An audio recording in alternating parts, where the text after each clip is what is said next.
The stage lights at the MGM Grand in Las Vegas felt heavier than they ever had before. Dean Martin stood in the wings, his trademark tuxedo pressed to perfection, a glass of what everyone assumed was whiskey in his hand. Those apple juice, as it had been for most of his career. The year was 1987, and the world knew him as the king of cool, the man who made everything look effortless, who could croon a love song and crack a joke in the same breath without breaking his relaxed demeanor. But tonight was different. Tonight, Dean Paul Martin Jr., his beloved son, his pride, his namesake, had been gone for 3 weeks.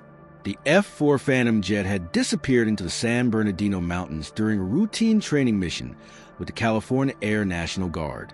For days, Dean had held on to hope with the grip of a desperate father, praying to every saint his Italian Catholic mother had taught him about as a boy in Steubenville, Ohio.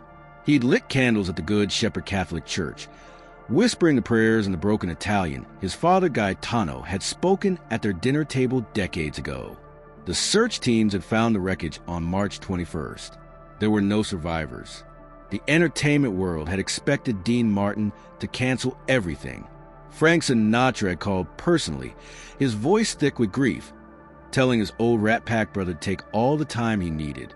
Sammy Davis Jr. had shown up at Dean's Beverly Hills home with a rabbi and a priest, ready to sit Shiva in whatever form Dean needed.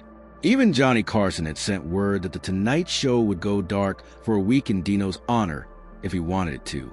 But Dean had made a decision that baffled everyone who knew him. He would perform tonight at the benefit concert for St. Jude Children's Research Hospital, the charity his friend Danny Thomas had founded with such devotion. Dean had committed to this show 6 months ago, and somewhere in the fog of his grief, he decided that keeping his word mattered. Or perhaps he simply needed to do something, anything, to keep from drowning in the silence of his empty house. His manager, Mort Viner, had tried to talk him out of it. Dino, nobody expects this. The world will understand. Dean had simply shaken his head, that familiar half-smile absent from his face. The kids at St. Jude didn't ask for what they got either, Pally. I made a promise. Now, standing backstage, Dean could hear the murmur of the crowd settling into their seats. 2,000 people, most of them having paid substantial sums to attend this star-studded benefit. They'd come expecting the Dean Martin they'd always known. Smooth, charming, slightly tipsy, singing about amore and how the moon hits your eye like a big pizza pie. What they were about to get was something else entirely. Father Michael O'Brien, a young priest from St. Anne's Parish who'd been asked to give the invocation, found Dean in the wings. The priest had known about the loss, of course. Everyone did. But seeing the legendary performer up close, he could see what the cameras and the distance of stage lights usually hid. Dean Martin looked like a man who'd aged 20 years in 3 weeks. Mr. Martin, the priest said softly, I wanted you to know that our entire parish has been praying for you and your family, for Dean Paul's soul and for your peace. Dean turned, and for a moment, his carefully constructed mask slipped.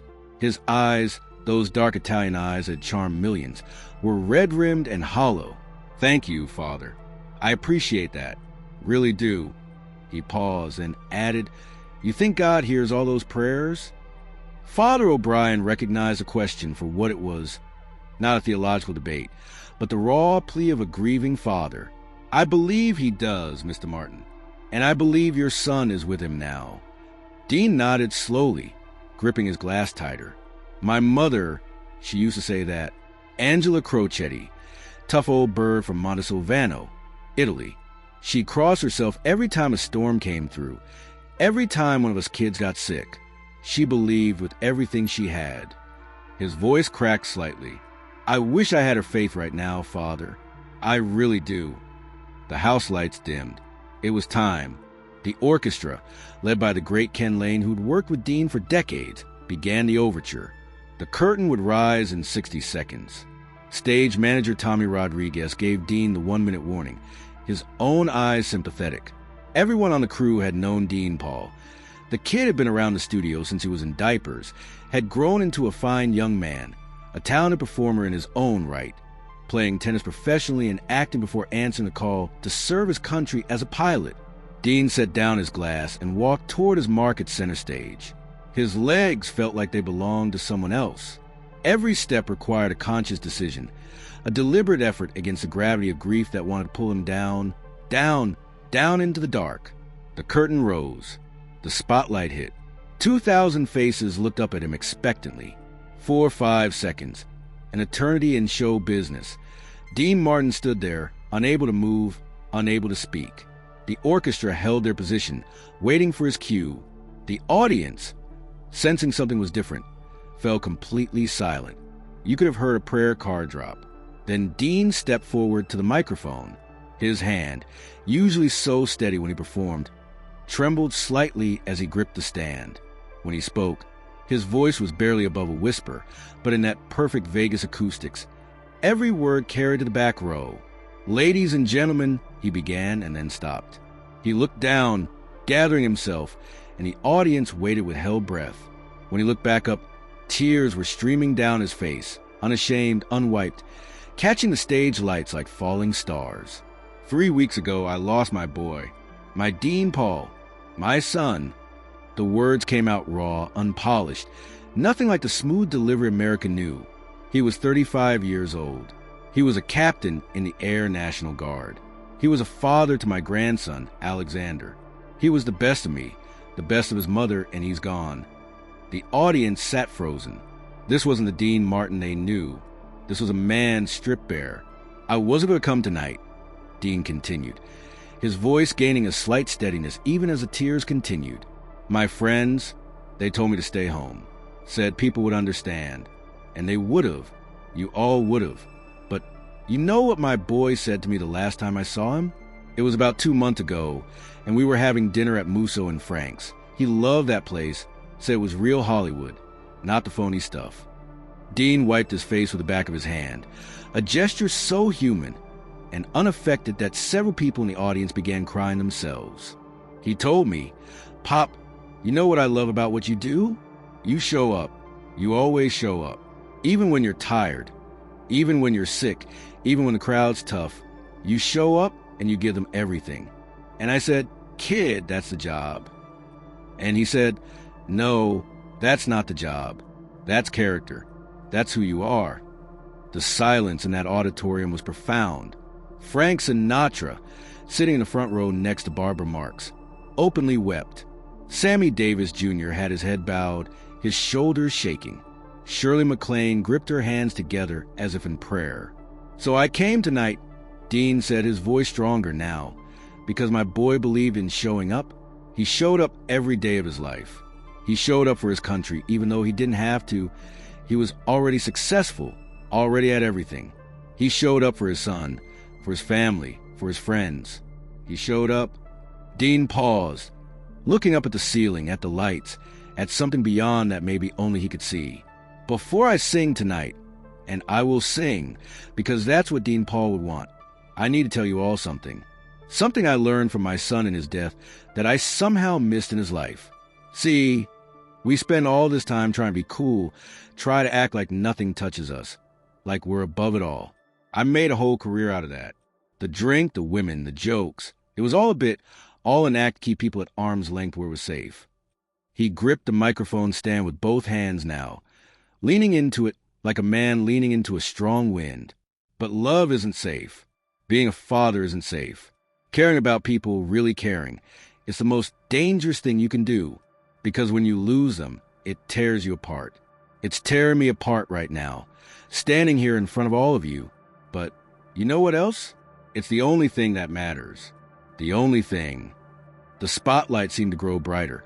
Or perhaps it was just that Dean Martin was finally letting people see the light that had always been inside him, hidden under layers of persona and performance. My mother, she taught me about God when I was a kid. Took us to Mass every Sunday at St. Anthony's, rain or shine. She'd say, "Dino, God gives us love so we know what heaven feels like." I didn't really get it then. Thought it was just something old Italian mothers said. But standing here now, having held my son's picture in my hands for 3 weeks, having prayed prayers I didn't even know I remembered, I get it now, Ma. Wherever you are, I get it. Dean looked directly out at the audience, making eye contact with as many people as he could, connecting in a way he never had in decades' performance. My son's first word was, "Papa," not "Dada." But Papa, because that's what his mother taught him. I was on the road when it happened. Wasn't there for it. But she called me at some hotel in Chicago or Detroit or wherever I was, and she held the phone up so I could hear him say it. Papa, Papa. I thought my heart would burst. The tears were flowing freely now, and Dean didn't try to stop them. And now, my first words after his death, these words I'm saying to you right now, they feel like the most important words I'll ever say, because they're true and they're real, and they're all I have left to give. He straightened up, releasing the microphone stand, standing tall despite everything. I came here tonight to sing for sick children, kids fighting for their lives at St. Jude, kids who show up every day even when it hurts, even when they're scared. My boy would have wanted me to be here for them. He would have wanted me to show up. So that's what these first words are about. They're about showing up even when you're broken, especially when you're broken, because that's when people need each other most. The audience was completely silent, transfixed. This moment was beyond entertainment, beyond performance.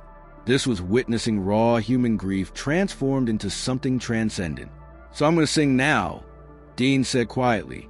I'm going to sing for my son, for these sick children, for everyone in this room who's ever loved someone so much it scared them, for everyone who's ever lost someone and wondered if they could go on. And I want you to know, if you're hurting out there, if you're scared, if you've lost someone and you don't think you can take another step, you can. You show up. You show up for people who need you, and somehow, some way that gets you through. He nodded to Ken Lane, who raised his baton with tears streaming down his own face. This first song isn't one of mine, Dean said. It's one my mother used to sing around the house. An old Italian hymn. I'm going to sing it in English, but Ma, if you're listening up there with my boy, you know what it means. The orchestra began a gentle introduction, and Dean Martin closed his eyes. When he opened them and began to sing, his voice, that beautiful warm instrument that had sold millions of records, cracked and wavered, imperfect and utterly human. The song was Panis Angelicus, translated to English, a prayer about bread from heaven, about sustenance from above, about divine grace in times of deepest need. As Dean sang, his voice breaking on certain notes, surging with emotion on others, something extraordinary happened in that auditorium. People began to stand, not in ovation, but in solidarity. They stood with their hands over their hearts, tears streaming down their faces, standing with a man who was showing them what courage really looked like. It wasn't about being unafraid. It was about being terrified and showing up anyway. When the song ended, the silence lasted for a full 10 seconds. Then, spontaneously, the entire audience began to applaud, not the typical Vegas showroom applause, but something deeper, more reverent. It was the sound of 2,000 people acknowledging that they'd witnessed something sacred, something true. Dean Martin, the king of cool, stood there and received their love, their grief, their shared humanity. And in that moment, he knew his son had been right. Showing up was everything. Love was everything. And even in the darkest valley, we don't walk alone. The benefit concert raised over $3 million that night for St. Jude Children's Research Hospital. But the real gift was something that couldn't be measured in money. It was a gift of witnessing one man's grief transformed into grace, one father's loss transformed into a lesson about what matters most. Years later, people who were there that night would tell their children and grandchildren about it. They would say they'd never forgotten the moment Dean Martin showed them his heart, completely undefended, and in doing so, showed them their own. They would remember his first words after his son's death not as words of despair, but as words of profound, terrible, beautiful truth. That love is worth the risk, that showing up matters, that we're all connected in our joy and our sorrow, and that even the coolest among us needs grace, needs community, needs faith. Dean Martin never truly recovered from losing his son, but on that night in Las Vegas, before 2,000 people who came expecting a show and received something far more precious, he proved that broken hearts can still love, broken voices can still sing, and broken men can still stand up and show the world what courage looks like. He showed up, just like his boy had taught him. And in showing up, he gave everyone their permission to be human, to be vulnerable, to love fiercely even knowing loss might follow. It was his greatest performance because it wasn't a performance at all. It was just a father standing in the light, telling the truth.